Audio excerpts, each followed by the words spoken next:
సమ్మక్క సారక్క జాతర జరుపుకునే ల్యాండ్ మా కుటుంబానిదేనని ఎమ్మెల్యే పాడి కౌశిక్ రెడ్డి అన్నారు.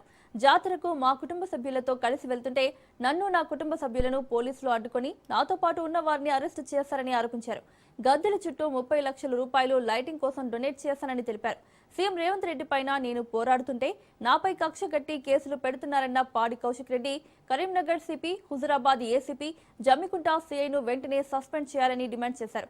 తెలంగాణ రాష్ట్రంలో కాంగ్రెస్ ప్రభుత్వం వచ్చిన దగ్గర నుంచి అభివృద్ధి పక్కన పెట్టి ప్రతిపక్ష నాయకులే టార్గెట్ గా అరెస్టు చేస్తున్నారని మాజీ మంత్రి గంగుల కమలాకర్ ఆరోపించారు. రాష్ట్రంలో అరాచక పాలన కొనసాగిస్తున్నారని, బాల్కసుమన్ను కస్టడీకి తీసుకోవాల్సిన నేరం ఏం చేశారని గంగుల ప్రశ్నించారు.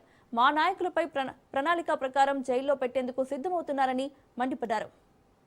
పర్వం కొనసాగిస్తున్నారు. అరెస్టులతో పాటు హరాస్మెంట్ కూడా ఎమ్మెల్యేల మీద, ప్రజలనే కాదు ఎమ్మెల్యేల మీద హరాస్మెంట్ అనేది బహుశా ఇన్ని సంవత్సరాల రాజకీయ జీవితంలో ఏ రోజు కూడా ఎమ్మెల్యేని ఎమ్మెల్యేగా చూసిండ్రు. ఏ పార్టీ అయినా శాసనసభ్యుని చూసింది తప్ప కానీ వేరే టీఆర్ఎస్ పార్టీ కానీ బీఆర్ఎస్ పార్టీ శాసనసభ్యుని ఒక దోషిగా చూడడం, హరాస్మెంట్ చేసుడు అనేది ఫస్ట్ టైం మేము చూడడం జరుగుతుంది. ఆ రోజు కూడా కౌశిక్ రెడ్డి వీణవంకలో యాజ్ ఎ ప్రోటోకాల్ అడిగి లోకల్ ఎమ్మెల్యేగా ఎంఆర్ఓ గారు క్లియర్ గా land is belongs to endowment కాబట్టి ఎండోన్మెంట్ లో ఎమ్మెల్యే ప్రోటోకాల్ ఉంటారు కాబట్టి ప్రోటోకాల్ అడిగిండ్రు. సో ప్రోటోకాల్ అడిగి సమ్మక్క సారక్క ప్రోటోకాల్ అడిగి గుడి దగ్గరకు పోతే చాలా భయంకరంగా పోలీస్ ప్రొటెక్షన్ పెట్టుకొని ఎమ్మెల్యేని కూడా చూడకుండా, ఎమ్మెల్యే ఫ్యామిలీని చూడకుండా రావడం జరిగింది. ఆ రోజు క్లియర్గా కొన్ని అలిగేషన్స్ కౌశిక్ రెడ్డి మీద వేసి కేసు కూడా పెట్టడం జరిగింది.